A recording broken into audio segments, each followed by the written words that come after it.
kakati oli Latif Ssebaggala oli former MP kati oli former aspirant kuba mayor mbogenze n'ogamba mu M7 oba nsibambi Honorable Yusuf nti ogenze n'ogamba mu M7 nti kati tabasibe nti agenda kutabasibe kubanga Latif Ssebaggala amugambye tabasibe kweri ekyamazima mu M7 yabba akalulu era ekyo sagala kisalamu omuntu yawangala akalulu y'owekitiibwa Kyagulanyi Ssentamu Robert njagala kutegeeza eggwanga lyonna omukulembeze waffe Kyagulanyi munnyo wansi omukulembeze waffe Kyagulanyi kitangaala Katonda kyatuwadde naye njagala mutegeere mwenna nti ekitangaala kino kibuziddwawo kati tuli mu kizikiza kubanga ekitangala kibuziddwawo wetoke tumanyi president waffe waali ate era nga kyennyamiza awo nno tuzze wano nga tubasaba mwenna twegattire wamu tusabire president waffe tusabire famire ye tusabire abakulembeze bonna tusabire n'abo abali mu makomera nga baasibwa bwemali mumanyi bulungi nnyo Dr. Kiza Besigye ali mukomera Waisu ali mukomera mumanyi bulungi nnyo Kivumbi yakakwatibwa mumanyi bulungi nnyo Bamachete Edi Mutwe n'abalala bali mu makomera naye nga oba oluusi babukwatira obwanage tusaba Katonda ayambe abantu bano ddala bafune eddembe lyabwe era nga yensonga emu etulese wano ensonga endala mpozi njagala okubeebaza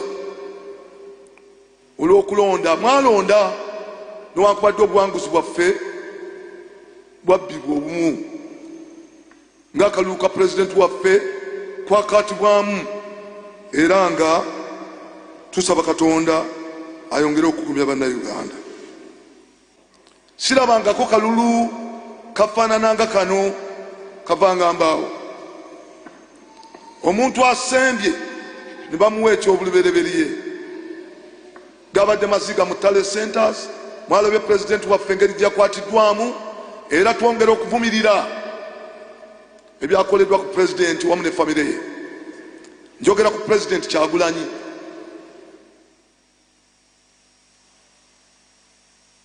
ebyakoleddwa mu famire ku mukyala we ne batuuka ne bamenya ennyumba ne bayingira ekisenge ne bamwambula ekitiibwa ky'omukyala ne kifa ekyo kiri kuleetebwa kakati oli Latif Ssebaggala oli former MP kati oli former aspirant kuba mayor mbogenze n'ogamba mu M7 oba nsibambi Honorable Yusuf nti ogenze n'ogamba mu M7 nti kati tabasibe nti agenda kutabasibe kubanga Latif Ssebaggala amugambye tabasibe kweri n'akalulu Museveni yakawangula mbadde looya abeera mu misango by'ebyokulonda sigama mukutivu naye mbaddemu okuvira ddala we gyatandika kino tatwalina omuntu ayinza kuwangula President Museveni ne NRM abantu tebalonda bagwamu essuubi n'abantu abamu ababadde mu kulonda tubadde baavu nnyo ng'oli bamubuuza nti basi etwale wamu emitwalo 2 nga bamuwa akawala ng'atiikinga abalala bababugumiriza tiikinga ambulera tiikinga zimba ewaffe twalibadde Kasese yonna FDC egiwangula naye buli lwabeerangawo omubaka owa FDC nga waliwo owa Nuupu kakati Nuupu yo yavuluze naye okulonda buli wamu esimba abantu abavubuka batebagati bano bavubuka bannamwe ezimba nyiiga kalubya amatama kakati abavubuka ne balonda ku kalubya amatama tujja kabanja tewali amanyijja kabanjiza so I think akalulu kano Museveni yakawangula mu mwaka guno gwendabye president emirundi 2 niyo mwaka ogwedde namulaba emirundi 3 mu December nene mabega namulaba mbadde nze nkirimu dialogue ku national question ku bintu ebiruma abantu yesoboka emirimu obutakanya okusosolagana amawanga okusiba abantu ebyo bibaddewo nze abantu bange nabajjayo omwezi gumu ng'okulonda okuwedde abantu 14 ne babateeka ku Jaaliya City neŋŋamba Abedi era naye najjayo ababe ababaka beeswagala kwogera wano ne kakati bamanyi gye bali so ekintu ky'okwogera tekibadde kino lwakuba nti ekifaananyi kyafulumye abantu balaza nti twabaddeyo lwa bululu era tetubaddeyo nti lwakuba twakola ki twawangulwa nedda njogereganyiza n'omukulembeze w'eggwanga emirundi egisukka 4 mu mwaka guno namusiikana nga 3 ne okwosa eggulo naye emirundi gino gye namusinkana egisinga obungi mbadde musinkana abantu batono nnyo naye kuno twabadde abantu 17 nga mulimu abakulembeze abamemba ba parliament mu bibiina byonna n'abanuupu babadde 3 abalondeddwa betwamusinkanye nabo n'ebibiina ebyenjawulo naye nga tetubasinkana ng'ababiina byabwe kuba kyali kyetaagisa ate olukuŋŋaana olunene mu kibiina lukkirize tubadde tubasinkana ng'abantu kinoomu. Abamu ku balwadde abasobodde okusimattuka obulwadde nga babaddeko mu ddwaliro ery'e-Mulago bakubuulira nti okufuna obufunye ekitanda lwali lutalo ate ng'era lukyali lutalo n'okutuusa olwaleero kubanga omuwendo gw'abantu abatwalibwa mu ddwaliro mungi okusinga ebitanda ebiriyo ebisobola okuyamba abo abali mu mbeera embi. Kakati oba okyali awo ate n'owulira nti n'abamu ku bafunye ebitanda ate ekyokufuna omukka gwe beetaaga ogwa oxygen okubayambako okubabeezaawo eddakiika endala emu oba olunaku olulala nakyo ne kifuuka kizibu nga nagwo omukka tegulabika okwo nako ne kufuuka kusoomooza kunene. Bangi ku abo abalemereddwa embeera mu malwaliro aga gavumenti ne basalawo okuddukira mu malwaliro ag'obwannannyini ate ne beesanga ng'ebisale bisusse birinyisiddwa ekisukkiridde. Amawulire galaga nti mu malwaliro mangi ag'obwannannyini ensimbi ezisasuzibwa omulwadde buli lunaku ziri wakati wa kakadde kamu n'obukadde 5. Kakati ampuliriza bwe weebuuzaamu mu nsi eno Uganda bantu bameka abasobola ensimbi ez'ekika ekyo okuzisasula buli lunaku okubeerako obubeezi mu kasenge ako awabeera abayi. Okwo ne kubeera kusoomooza nakwo kwanjawulo. Okusoomooza okulala ne kuba nti mu malwaliro agamu oli bw'atuukayo bamugaa nti ekiggula luggi kya bukadde 2 oba kya kakadde kamu. Ezo olumala okuzisasula n'ayingizibwa admission ate ne bamugaa nti okutandika okukolako leetayo waakiri obukadde 10 tubuteeke ku akawunti yo. Okwo nakwo ne kubeera kusoomooza kw'amaanyi bannayuganda bangi kwe bayiseemu emboozi ezo ampuliriza muteekwa okuba nga muziwulidde okuva mu bantu ab'enjawulo. Ate abamu ku abo oluvannyuma lw'okukkiriza n'agaa nti kale ez'ekiggula luggi nzisasudde n'ezigulawo akawunti mu ddwaliro nzisasudde n'abeerayo mu nnaku 10 oba n'omusobyo ne bijja bubi n'afiirayo. Bw'amala okufa ate abooluganda ne kibabeerera kizibu okuggyayo omulambo ng'ensimbi ze babasaba zisusse. Abantu abamu bafiiridde malwaliro ago ag'obwannannyini ag'ebbeeyi nga yamazeeyo wiiki emu wiiki 2 biiru gye bawa abooluganda ng'eri mu bukadde 10 n'omusobyo. Abamu batuuse n'okusabibwa amalwaliro nga ge gabagamba nti bwe muba temulina nsimbi zaabuliwo naye nga mwagala omulambo gwammwe muleete ekyapa ky'enju mukireke wano mugende muziika omulambo gwammwe. Bwe muliva emagombe mulinoonya ensimbi ekyapa kyammwe ne mukifuna. Ampuliriza eyo y'embeera gye tuli mu kuyitamu ng'ensi olunaku olwaleero. Naye weesanga nti buli muntu eyeetaaga ogenda ku katanda akakali akaabayi intensive care unit ayina kumpi kuddukira Mulago. Kakati Mulago ku bitanda 200 esobola etya okuwanirira Wakiso ne Kampala nga oyina municipalities empya z'ozimbyewo kubanga z'otonzeewo ze zikulaga omuwendo gw'abantu ogukuze. Kira municipality yandibadde yina eddwaliro eriri ku ddaala lya rifaaro olw'omuwendo gw'abantu gw'erina era wandibaddewo ebitanda eby'amaanyi mu ddwaliro eryo ebyabayi. Makindye Ssaabagabo municipality abantu beeyina abayitirivu yandibadde yina eddwaliro eriri ku ddaala lya rifaaro nga bw'olaba Masaka Rifaaro Hospital omuwendo gw'abantu b'olina Makindye Ssaabagabo wandibadde oyinawo eddwaliro eriri ku mutendera ogwo naye teririiwo. Kira municipality teririiwo. Genda mu constituency eya Busiro East ewa Honorable Medad Lubega Segona omuwendo gw'abantu oguli awo gubale kubanga ebibalo bino byonna babirina. Wubos ebala buli kaseera emiwendo gino n'egiwa government n'ebitongole ebirala National Planning Authority ne office ya Ssaaba Minisita. Kati olw'okuba tetutaddewo malwaliro gali ku ddaala eryo, pressure emulago n'esukka, abantu bandibadde tebalwanira bitanda mulago singa oyina amalwaliro agali ku ddaala eryo mu bitundu ebyo nga n'obutanda obwo obw'abayi weebuli. Kati kukwe kusoomoozebwa kwe tufunye naye kubeemu ekyokuyiga, kubanga bwe twesanze mu kusoomoozebwa okwo abali mu gavumenti n'abatali mu gavumenti ffenna amalwaliro gano twesanze nga tugeetaaga. So singa amalwaliro ga gavumenti galimu ebikozesebwa nga n'abakungu basobola okugeesiga aba gavumenti ne bagendayo, ate obujjanjabi buli omu n'abufunayo.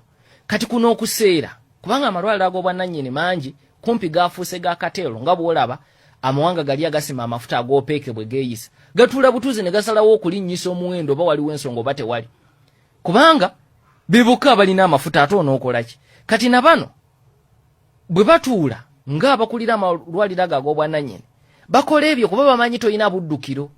Naye singa amalwaliro ga gavumenti geesobola, singa nabali abali mu malwaliro ag'obwannannyini tebasobola kuduumula miwendo okutuuka ku ddaala eryo, kubanga abantu bandibadde babavuganyaako, bandibadde bavuganya ku balwadde n'amalwaliro ga gavumenti. Mu ggwanga ly'e Rwanda, Pulezidenti Kagame kasita yalongoosa ebyenjigiriza mu masomero aga gavumenti, era n'agamba nti abakozi ba gavumenti mwenna abaana bammwe mbaagala mu masomero ga gavumenti. Ebyenjigiriza byatereera era amasomero mangi ag'obwannannyini gazze gaggalawo e Rwanda kuba tegakyalina bayizi. Oli abuuza lwaki omwana mutwala mu ssomero ery'obwannannyini ng'ate erya gavumenti likola na bulungi okusinga ery'obwannannyini. So ne bw'oba tusazeewo okuleeta mateeka galinga genjogeddeko aga Affordable Care Act aga Obama mu kulongoosa ebyobulamu mu malwaliro aga gavumenti n'obisoosowaza, era bali osobola okubalemesa, kubanga mpuliriza njagala nkuzzeko mu byafaayo. Amalwaliro ag'obwannannyini tegakatandika kubaawo. In fact mu Uganda amalwaliro ag'obwannannyini ge gaasooka nga gazimbibwa ag'abaminsane.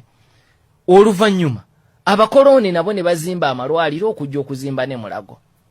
Abantu ba bulijjo nabo oluvannyuma ne batandika okuzimba amalwaliro. Emabega kaawo ku programu gye nvudde ya CBS nali mpuliriza Oweekitiibwa John Jones y'omu ku bantu Ssaabasajja Kabaka beyasiima n'abawa amayinja ag'omuwendo ebbanga siddene ennyo emabega. Naye John Jones mu kiseera ekyo bwe yali ayogerako ne CBS mu programu gye nvudde yategeeza nti bw'amala okulwana mu ssematalo owookubiri olw'okuba yali musawo ne mu ssematalo mu busirikale bw'atuuka eri gye baalwanira baamuteeka kuvunaanyizibwa ku byakujjanjaba abasirikale abafunye ebisago mu lutalo. So olutalo bwe luggwa mwana mu 5 n'akomawo wano yakolako e Mulago mu gavumenti katono nadde e Masaka ne yeetandikirawo eddwaliro eriri ery'obwannannyini mu myaka gyana ng'akomyewo John Jones yatandikawo kiriniki eyiye. So bwe twogera ku malwaliro ag'obwannannyini tegatandise kati, naye lwaki gatabuse mu kiseera kino? Tubadde tuwulira emboozi enkya n'eggulo lwakubanga si nnyingi nti zonna zizze mu kiseera kimu nga tuwulira abantu abalaajana mu malwaliro ag'obwannannyini olw'emiwendo n'enkola etali ya buntu ku balwadde abagenzeyo. Omuntu atuusa ali mu mbeera mbi wabula nga tebannaba na kumukolako ne baga nti gundi musooke musasule wano miliyoni 2. So ekibuuzo ekyo kikulu okwebuuza, ekibuuzo ekyo kikulu okwebuuza. Fe abatera okukola emirimu gya research kye bayita problem identification bwe kityo bwe kifaanana, weebuuza nti naye amalwaliro g'obwannannyini tegatandise gati, gamaze mu Uganda emyaka egisoba mu 10, naye lwaki gafuuse mazibu mu kiseera kino? Kakati kasita omala okunoonya gaapu n'ogiraba problem identified, then tandika okunoonya ekizibu ekyo tukinogedde tutya. Eddagala ndowooza kikulu eri gavumenti ne Ssaabaminisita omupya yatusuubiza bingi n'abalala okutandikira wano okumanya nti tusse essira mu kutereeza ebyobulamu mu malwaliro aga gavumenti, kubanga bwe tubitereeza amalwaliro ne gaba nga weegali, ebikozesebwa nga weebiri, abakolamu nga basasulwa bulungi, ku nkomerero ffenna tubeera bawanguzi. Basebo ne bannyabo waliyo video trendinze. Video eno njagala tugiwa obudde beegayiridde. Video eno tugiwa obudde Is it okay? Video eno tujiwo obudde. Njagala otambule nange olabe video eno nkomewo. Ndaba video eno. Why do you come to such a facility the way you look like? Why don't you advise him to have a better one? So we are closing this one, not until he does the right things. Is it okay? Okay.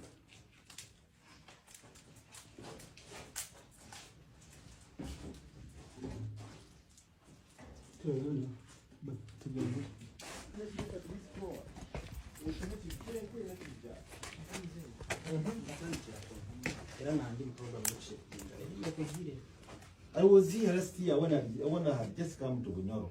This place was like this. We discussed, we agreed that you make it better. Why don't you follow the advices we give you? I'm sorry, sir. Do you think the government puts money into us just to come and you look at us and you don't do what we tell you? I'm so sorry, sir. Do you think they give me fuel? They give me a car. They give me everything to come. They give me the allowance to come and look at you, my brother. And you begin telling me you were in the other one. So why did you shift to a wrong place and yet you had a better one? Why? No, I have just worked on it. When did you work on it?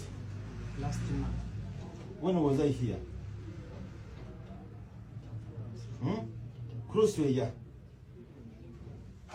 We agreed, we discussed. No. Not at all, not at all. No, this is not acceptable. Not acceptable. You tell me I can come to you. I'm so sorry. Get me my phone and I'm so sorry. the big one, and I check and I see whether this person is really in office. Because he doesn't have any document with him here. And you are telling me that you've registered, are you? I didn't register. Are you registered or you are not? I didn't register. You were registered. I know. So you've never registered, and you are telling you, my dear, don't begin. Stop calling yourself a clinical officer when you've not registered. What if the papers you have are from nursing? From where? Where did you study from? Which year? And who was the principal by then? Just tell me the name of the principal that you had in Fort Potro and one of the tutors. Just one name, one.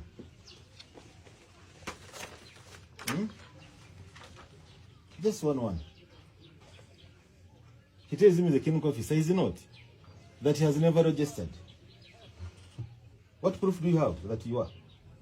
Are you a clinical officer, really? I am, but I didn't register. When did you finish?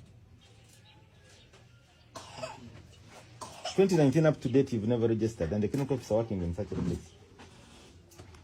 I've got you know, shows our shower wajenzi wao. Tina yimu na yeshereke. Bisi Bunyoro timuranye shereke nyo. Nimuza kweshereka bari abandi but not don't. Bwe twogera nti twogera. Naye nga bino byonna Museveni yabireeta. Bino byonna bituzzayo ku nsonga y'ebyobufuzi. Bino byonna bituzzayo ku nsonga y'ebyobufuzi. Ekikusesa. Ekigenda okukusesa. Obudwaliro obwo bwe mulaba mu byalo. Tebuwonyeza abantu wowe. Tusooke twebuuze. Akalwaliro ako kajja katya okubeera mu kyalo. Zandiba ensonga ezi. 2. Olw'omutima gw'abantu omuntu gw'alina nti owaayi kaneeterewo akalwaliro nzijanjaba abantu bawone kuba mulago kiruddu biralamu.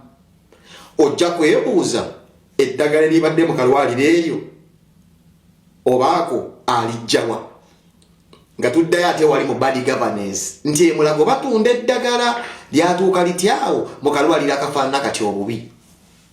Olisire Queen betwogera mugamba just twogera bwogezi naye jjajjaawo asobola okwekanga mu nsi muno ng'omwo mu ddwaliro mwagenze. Abakyala bangi bafiiriddwa abaana mu bulwaliro obufaanana obubi bwe butyo naye nga mwalina ozzaalira. Naye option yokka eri kaalaako kuyingira kalwaliro ako. Nga resources n'ebikozesebwa tools zonna ziba za ddiiru. Omusajja abuuziddwa ekibuuzo kino wammanga.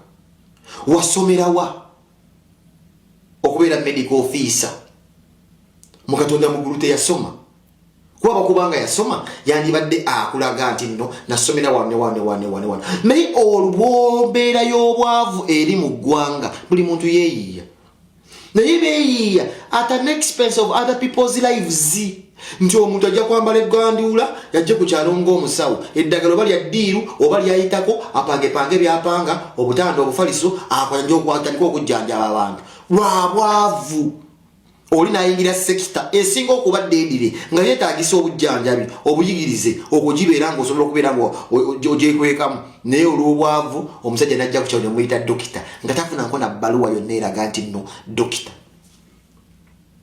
yabaffe katwebuuze akalwaliro ako osanzeemu omusajja wano ng'atandika tolabyemu omusajja kitegeeza ki nti omusajja oyo yandibanga byajjanjaba biwonya sikaleero lwaki sikaleero kuba nazze okusaba empooza yagambye nti nno omwaka guli yajja n'amukebera kalaba obembera oba omutindo gw'akalwaliro gukyusekyuseemu kitegeeza ebbanga eryo lyonna omuvubuka oyo gwe bakutte nga yeepalawudanga sibanye medical officer yandibanga ebintu byakola bambi biwonya twalinako kuba omusajja ku kyalo nga bw'olaba akadwaliro abantu bwe bayingira ngera bamubuusabuusa nti teyasoma mwana wattu nga jjanjabya abantu nze bwe ndaba vidiyo eno kiki njigamu ensonga zino wammanga twala nnyo akaseera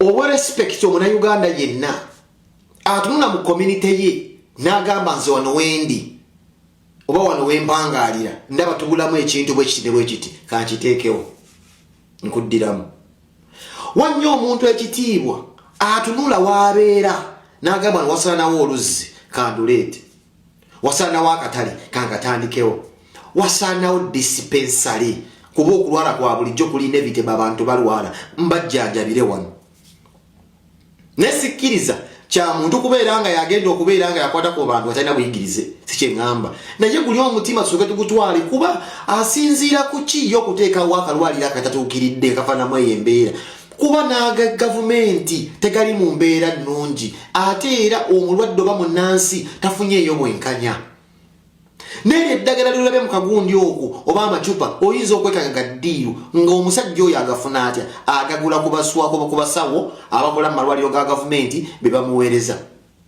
toweekanga ng'oyo naye boosi we musawo ali mulago oba ali kiruddu yakozesa omwana mulenzi ono naye nga wenkugambye nze vidiyo eyo empadde ekyokuyiga nti waawo mu nsi mulimu abantu bambi abalowooza twetaaga kino kuba nze kyentegeddeko ko kyenyinza otegeera rigadiresi nti naakagundi kali mu mbeera mbi akalwaliro omusajja wayo kabyakola biwonya ate era obulwaliro bwe butobeera mu byalo bwe buwonyesa abantu ekyokuba nti yaleeta bambi facility ku kyalo nze kyemumwebazaako olw'okumala okulaba n'okukola research nti eggwanga ffumu by'obujjanjabi musajja asanzeemu n'omulwadde kitegeeza omulwadde amanyi oyo ye dokita we oyinza n'okwesanga omuvubuka bambi yali yasoma naye teyasobola kusobeera ng'afuna certificate naye ng'alinako kyamanyiiko mwabanga ne bannansi ku kyalo naye nga si nansi bamulese bamwebaniseko nga nansi nayambala egganduula naye ng'asobola obatunza eddagala bamubriefing oba abasawo abali eyo nti ono wajja muwe quinini muwe maxado panado kola booti ne booti ajja kusuuka waliwo ebintu ebyangu ennyo okubeera ng'osobola okumanya nti musujja kola booti kuba mpiso okujjako omusajja ebyo byangu byakuyigiriza ngoza okusanga omuvubuka yasoma ne teyasobola kufuna bbaluwa gye badde bamusaba ekirala bwe ndabye vidiyo eyo lwaki omusajja akyusizza olulimi kulasiti awo wabeerawo enguzi compensation bwentu bwatusiza olulimi nemanya kati ono agenda kusaba nguzi ekisinga osumbuwa abavubuka nga abayamba communities ngezo nti ebiseera ebisinga baba n'abantu abajja babayitamu nga babasolooza kati oyinza okwesanga leero bambi tabawadde ku mpooza babagamba bagala mumuggalawo evidiyo eyo mukwata naye nga bulijjo bwajjanga wagambe awazia last time tebamufiriminga lero bamufirimize kitegeeza wabaddewo embeera eriwo nga talagala kusasula gwe vidiyo eno giyizeemu ki mpasa abumishoniyo ddwaliro liri mu mbeera mbi kanziremu ndi balage ddwaliro tiri mu mbeera mbi. I was here last year when I had just come to Bunyoro. This place was like this. Kateni. That you make it better. Why don't you follow the advices we give you? Do you think the government is us just come and you look at us and they don't know what to tell you? Do you think they give me fuel? They give me a car? They give me the allowance? Naye kikulu kyotabuusa amaaso ng'owa submission yo. Bw'oba ogenda kumpa submission yo kyessaagala obuuse maaso nti asanzeeyo omulwadde. Kitegeeza ewantu awajjawo abalwadde. Ate tebaguddeewo omwezi gumu. Kuba omusajja mu statement akugambye. I was here last year when I had just come to Bunyoro. This place was like this. We discussed. Kitegeeza amanyi omusajja oyo abadde yateekawo facility ezo. Tukibuusa amaaso abantu bagendayo ne bawona. Naye essaawa zino amwefuulidde nti egundi eri mu mbeera mbi. Omusango gwa muvubuka oyo oba omusango gwa gavumenti? N'abalaba mu comment nja ziddamu.